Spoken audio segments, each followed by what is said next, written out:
நிறைய குடும்பங்களுக்குள்ள இருக்கக்கூடிய ஒரு சர்ச்சை என்னன்னு கேட்டா, என்னுடைய கணவர் எனக்கு எந்த வீட்டு வேலைகளையும் பண்ணி தர்றதில்லை, மனைவிமார் கவலைப்படுறது அல்லது சங்கடப்படுற அந்த காட்சிகளை நம்ம பார்க்க முடியும். பெரும்பாலும் எல்லார வீடுகளையும் அப்பப்ப வரக்கூடிய ஒரு சர்ச்சையும் கூட இது. இதற்கு நம்ம சொல்லக்கூடிய ஒரு பதில், ஆண்கள் தரப்பில் சொல்லக்கூடிய ஒரு பதில் என்ன தெரியுமா? பெரும்பாலான நேரம் நாங்கள்லாம் வெளியே போகிறோம், எவ்வளோ கஷ்டப்படுறோம், எல்லாம் உங்களுக்காக பிள்ளைகளுக்காகத்தானே உழைக்கிறோம், அப்படி உழைச்சிக்கிட்டு வரும்போது நீங்கள் வீட்டில் சும்மா தானே இருக்கிறீங்க அப்படின்ற மாதிரி நம்ம பதிலை சொல்லிடுவோம். ஆனால் யதார்த்தமாக யோசித்து பார்த்தோம்னு சொன்னால், பெண்கள் செய்கிற வேலைகளை எல்லாம் நம்ம செய்கிறதுக்கு கற்பனை கூட பண்ண முடியாது.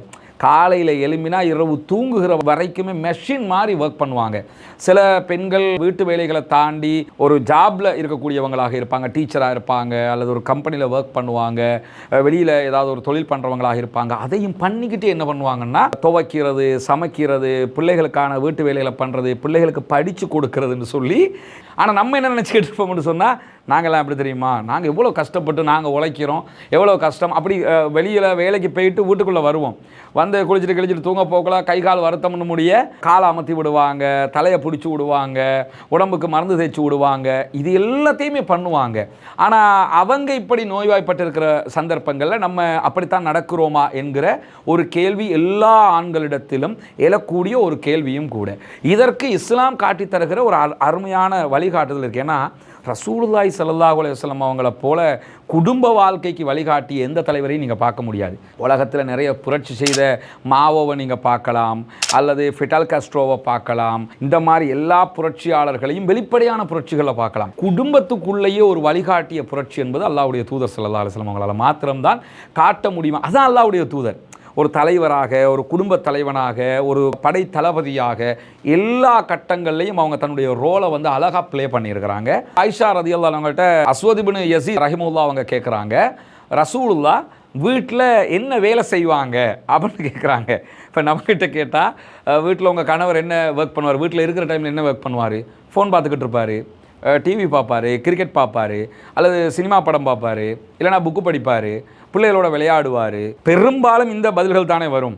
ஒரு சில வீடுகளில் அந்த வேலை பண்ணுவார், இந்த வேலை பண்ணுவார்னு வரும். அல்லாஹ்வுடைய தூதர் ஸல்லல்லாஹு அலைஹி வஸல்லம் அவங்க வீட்டில் இருக்கல என்ன பண்ணுவாங்கன்னு கேட்கும்போது ஆயிஷா ரலியல்லாஹு அன்ஹா அழகான ஒரு செய்தியை சொல்கிறார்கள். வீட்டிலே இருக்கும்போது வீட்டு வேலைகளை அவர்கள் செய்து தருவார்கள். பாங்கு சப்தம் கேட்டுட்டுன்னு சொன்னால் ரசூலுல்லாஹ் உடனே எழும்பி பள்ளிக்கு தொழுகிறதுக்கு போயிடுவாங்கன்னு சஹீஹுல் புகாரில் வரக்கூடிய ஒரு நபிமொழி. அதே மாதிரி இன்னொரு சந்தர்ப்பத்தில் ரசூலுல்லாஹி ஸல்லல்லாஹு அலைஹி வஸல்லம் அவங்கள பற்றி ஆயிஷா ரலியல்லாஹு அன்ஹா சொல்லும்போது என்ன சொல்கிறாங்கன்னா, வீட்டில் எப்படியெல்லாம் இருப்பாங்க என்று சொன்னால், தன்னுடைய செருப்பு பிஞ்சிடுச்சுன்னு சொன்னால் அந்த செருப்பு ரசூலுல்லாவே உட்கார்ந்து தைப்பாங்க.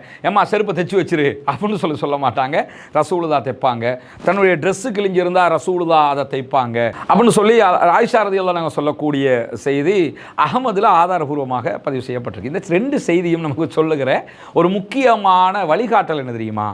மனைவியருக்கு நம்மால் முடிஞ்ச வேலைகளை நம்ம பண்ணி கொடுக்கணும். ஒரு துணிமணியை மடித்து கொடுக்கறது, கழுவி போட்டுருவாங்க, அதை மடித்து கொடுக்கலாம், ரொம்ப சந்தோஷமாக இருக்கும். சின்ன ஒரு வேலையாக இருக்கும், ரொம்ப மகிழ்ச்சி அடைவாள் அதில். அதே மாதிரி ஒரு துணியை அயன் பண்ணி கொடுக்குறது, இங்கே மாமா அபாயாவத்தா இன்றைக்கி நான் அயன் பண்ணி தர்றேன், இந்த அயன் பண்ணி கொடுத்துட்டோம்னா அது மாதிரி ஒரு சந்தோஷம். அன்றைக்கி கின்னஸில் உலக சாதனை படித்த மாதிரி அவங்களுக்கு ஒரு சந்தோஷம். அதே மாதிரி ஒரு வேலை நமக்கு ஒரு வேலை நடக்கணும், அவங்களுக்கு ஒரு சின்ன வேலையை தான் நம்ம பண்ணி கொடுத்துருப்போம், ஆனால் அவங்க ஒரு பெரிய வேலையை அதுக்கு பகரமாக நமக்கு பண்ணி தருவாங்க. என்னன்னா இதை எதிர்பார்க்க மாட்டாங்க. மனைவியர் பாவம், அவர்களுக்கு நீ என்ன வேலை பண்ணுற, நீ வீட்டில் சும்மா தானே இருக்கிறேங்கிற ஒற்றை வார்த்தையால் அவங்கள சிதைச்சிடாதீங்க. ஏன்னா அது அவங்களால தாங்க முடியாமல் போயிடும். காலையில் எழும்பியதுலேருந்து ஏற்கனவே நான் சொன்ன மாதிரி ஒரு மெஷின் மாதிரி அவர்களுடைய லைஃப் ஸ்டைல் இருக்கும். பெரும்பாலும் 99% பெண்களுடைய லைஃப் ஸ்டைல் இப்படி தான் இருக்கும்.